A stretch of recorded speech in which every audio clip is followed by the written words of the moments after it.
Hello everyone, আসসালামু আলাইকুম। কেমন আছেন আপনারা সবাই? আশা করি সবাই ভালো আছেন। তো আজকে যে বিষয়টি নিয়ে আলোচনা করব সেটি হচ্ছে ক্যাভিলিয়ার পয়েটস, ইংলিশ লিটারেচারের একটি গুরুত্বপূর্ণ টার্ম। যদিও অতটা গুরুত্বপূর্ণ না, তবুও আলোচনার স্বার্থে আলোচনা করা লাগে।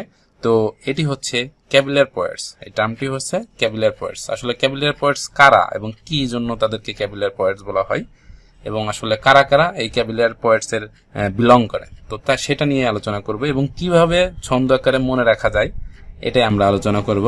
তো ক্যাভিলিয়ার পয়েট যারা হচ্ছেন তাদেরকে মনে রাখার জন্য একটা ছন্দ বের করা হয়েছে। তো এই ছন্দটি হচ্ছে যে হারি আপ, যদিও একটু 18+, তো আপনারা কিছু মাইন্ড করবেন না, যেহেতু আপনারা সবাই ম্যাচিউর।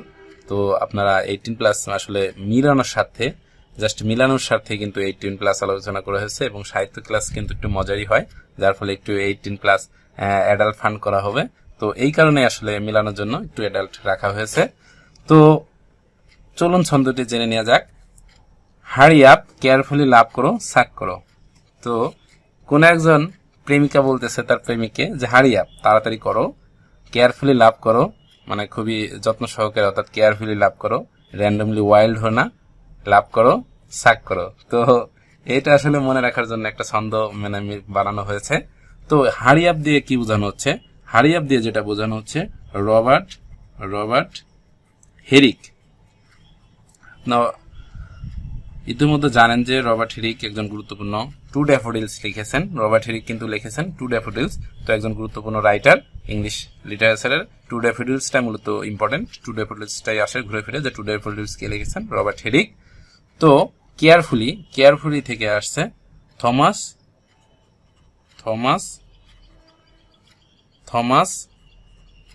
ক্যারিউ। তো কেয়ারফুলি থেকে আসছে ক্যারিউ, এবং রবার্ট হেরিক থেকে আসছে হেরিক। তো রবার্ট হেরিক, থমাস ক্যারিউ, কেয়ারফুলি থেকে থমাস ক্যারিউ। লাভ থেকে আসছে রিচার্ড লাভলেস।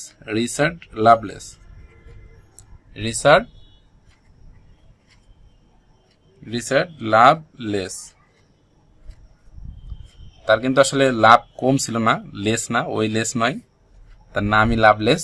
তো এটা জাস্ট মজা করে বলছি, তার কিন্তু প্রেমে কোনো ঘাটতি ছিল না। লাভলেস নয়, নট লেস, বানানটা একটু আলাদা। তো লাস্টে কি পয়েন্টটা আসছে, আসলে অ্যাডাল পয়েন্ট, যেটি সাক করো। তো এইখান থেকে মনে রাখতে হবে যেটি আসলে মিলানোর জন্য অন্য কিছুই ছিল না, আসলে এটাই সবচেয়ে ভালো মিলতো, তো এই কারণে আনা হয়েছে।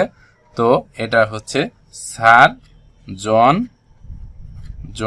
সাকলিং।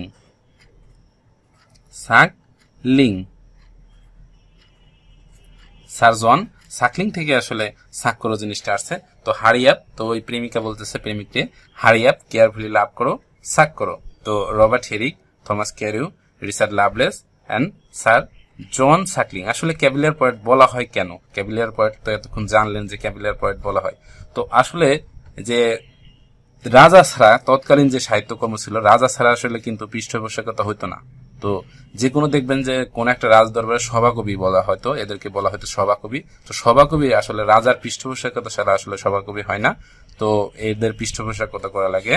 তো বাংলা সাহিত্যের ক্ষেত্রে এটা দেখবেন যে সময় রাজা ছিল না অথবা পৃষ্ঠপোষকতা নাই, সেই সময় সাহিত্য রচনা হয়নি, অন্ধকার যুগ বলা হয় সেটাকে।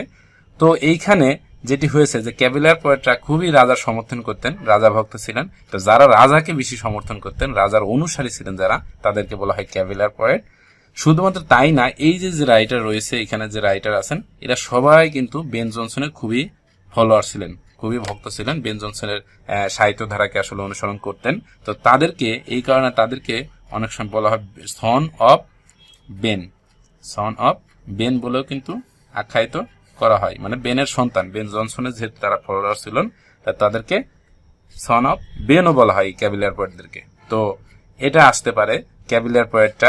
আর ইউনিভার্সিটি উইটস, এই দুইটা টার্মিনোলজি মনে রাখতে হবে, যে ইউনিভার্সিটি উইটসে যেমন 7 জন কবি ছিলেন, ওইটা মনে রাখার জন্য আমি একটা ভিডিও বানিয়েছি, আশা করি ওটাও দেখবেন।